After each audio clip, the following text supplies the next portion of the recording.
which is corrupt and undermining American democracy.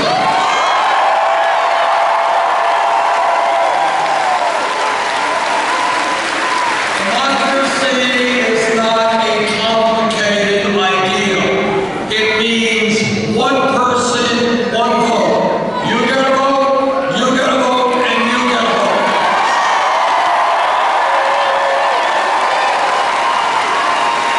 Democracy does not mean billionaires buying elections.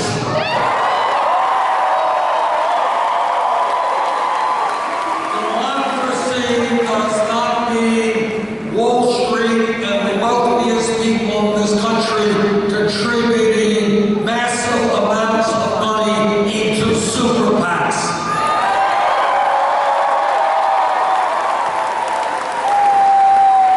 Democracy does not mean Republican governors suppressing the vote.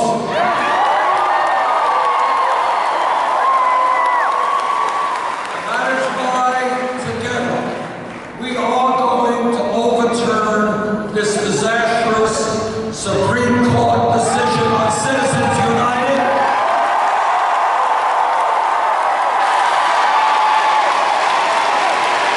And why we are going to move toward public funding of elections.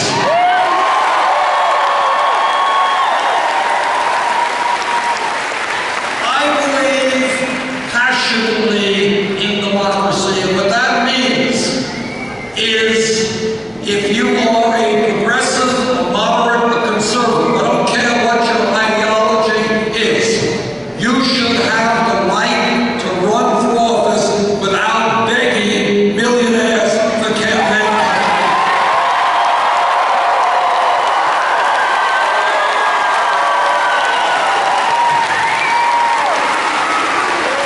I want this country to have the highest rate of voter turnout of any country on earth, not one of the lowest.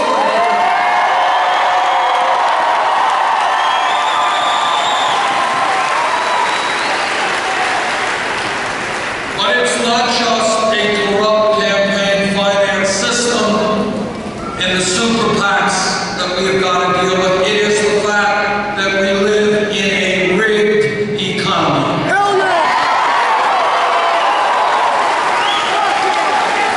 Now, for fairly obvious reasons, you're not going to see much of this discussion on television.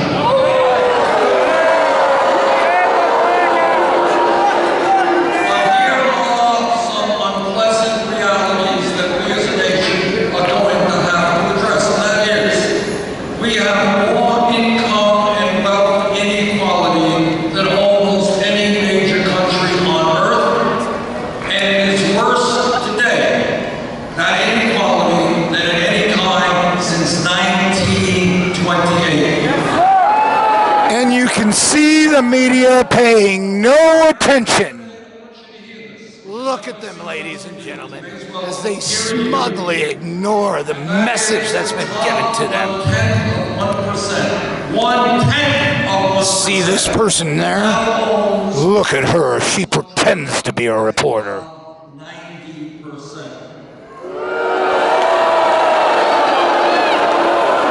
America today, the 20 wealthiest people own more wealth than the bottom half of America, 150 million Americans. In America today, one family, the Walton family of Walmart, owns more wealth than the bottom 40% of the American people. One family. And here is what a rigged economy really means. The Waltons own Walmart, the largest private sector company in this country, but they pay their workers wages that are so low that many of their employees are forced to go on food stamps and Medicaid.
marshal, he will throw you out in a heartbeat. It is also important to deal with local police departments all across this country. He went and got a Secret Service officer to work for him. I was a mayor of Burlington. The fire marshal, that's a fire marshal. He can shut the lights off and tell everybody to go home. He has the ultimate power in this room. You do not ever argue with a fire marshal. I was a mayor there for 8 years, and he's supposed to be. Right, because that's his job. No, to get you out of the fucking way. Police officers are honest and hardworking and have a very difficult job.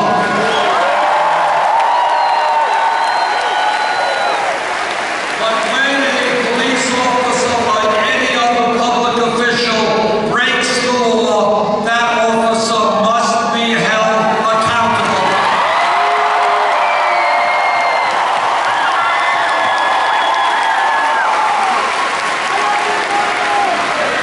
We have got to demilitarize local police departments. We have got to make police departments reflect the diversity of the communities they serve. We have got to end corporate ownership of prisons and detention centers.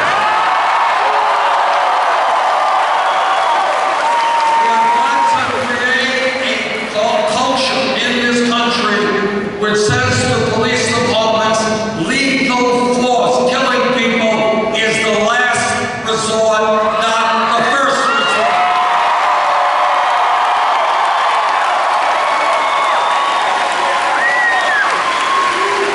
We have got to rethink the so-called war on drugs.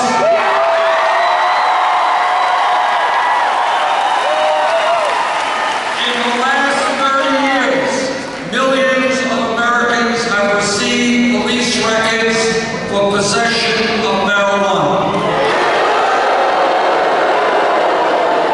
And if you're a young person trying to get a job, having that police record is a real serious issue. And that is why I believe that right now, when the Federal Controlled Substance Act lists marijuana as a Schedule I drug right alongside of heroin, that is crazy.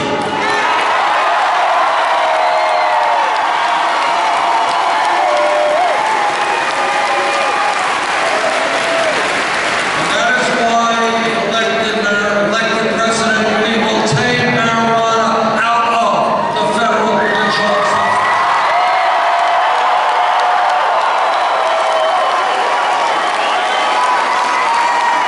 Well, there's a future to believe in. When we talk about drugs, let me tell you, we have a major crisis in this country in terms of opiate addiction and in terms of heroin addiction and drug abuse, substance abuse. To my mind, the most effective way to treat that crisis, and it is a crisis because people are overdosing every single day and dying, what we have got to do is understand that addiction is a health issue, not a criminal issue.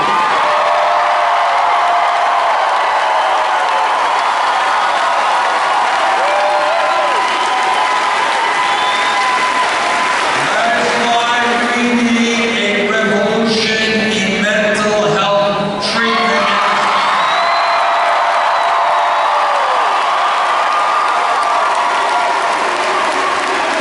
If you are addicted, you should be able to get the help you need today, not 6 months from today.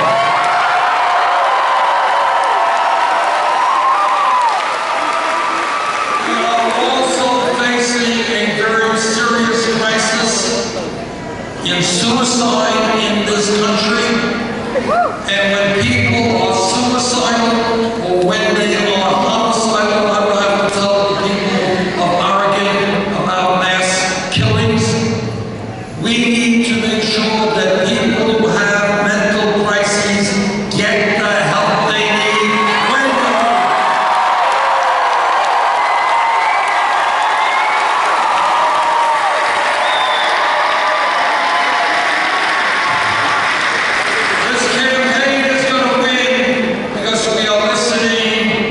to the American people and not just the wealthy campaign contributors.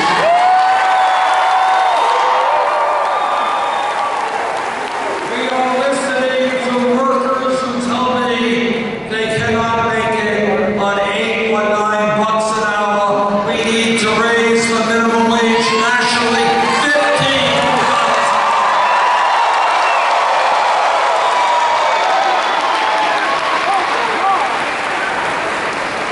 And when we talk about equitable wages, we are going to make sure that women do not continue to earn 79 cents an hour.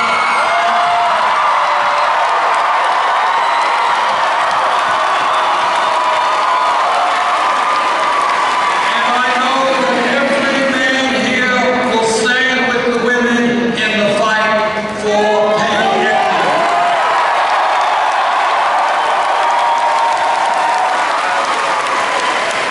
This campaign is listening to seniors and disabled veterans and the veterans community in general.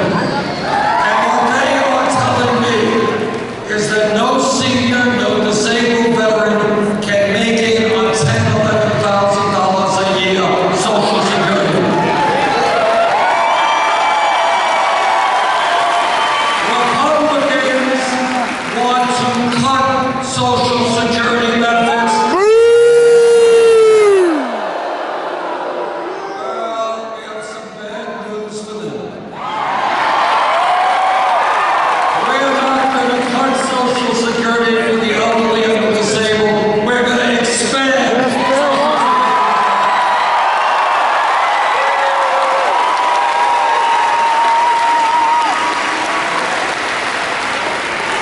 This campaign is listening to young people.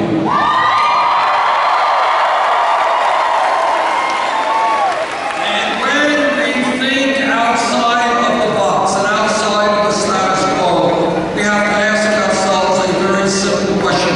How does it happen that when young people do exactly the right thing and go out and get the best education they can, why do they end up with $30,000, $50,000, $70,000 of debt?